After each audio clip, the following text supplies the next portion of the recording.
এই যুগে যদি দিনদার মানুষ চিনতে চান, সবচেয়ে বড় মার্কাগুলোর মধ্যে একটা হলো যে দেখেন যে পয়সার টান আছে কিনা। পয়সার টান খুব বেশি আছে তো বুঝবেন যে লক্ষণ খারাপ। গেট আপ সেট আপ দিনদারের ভেতরে কি নাই? আমাকে অনেক জিজ্ঞেস করে, ভালো হুজুর খারাপ হুজুর চিনবো কিভাবে? আপনারা বলেন ভালো আলেমদের সান্নিধ্যে থাকতে বলতে।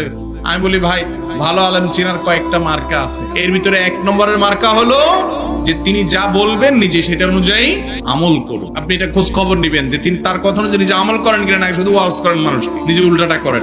এক। দুই নম্বর হলো ফরজ আমলের পাশাপাশি নফল আমলের পাবন্দি করেন, তাহাজ্জুদ করেন, নেশাক করেন, চাষতো করেন, যাকাত দেওয়ার পাশাপাশি দান দক্ষিণা করেন। এক কথা নেক আমল করার আগ্রহ তার মধ্যে আছে, এটা খেয়াল করবেন আছে কি। নাম্বার তিন, পয়সার টান আছে কি। পয়সা সবারই দরকার আছে, কিন্তু মোহ আছে কিনা। টান বলতে আমি মোহ বলতেছি, লোভ, যে পয়সা ছাড়া কিছু বুঝি না, খাই খাই ভাব, এটা আছে কি। তো এই তিনটা আলামত দেখে আপনি ভালো মানুষ নিরূপণ করবেন।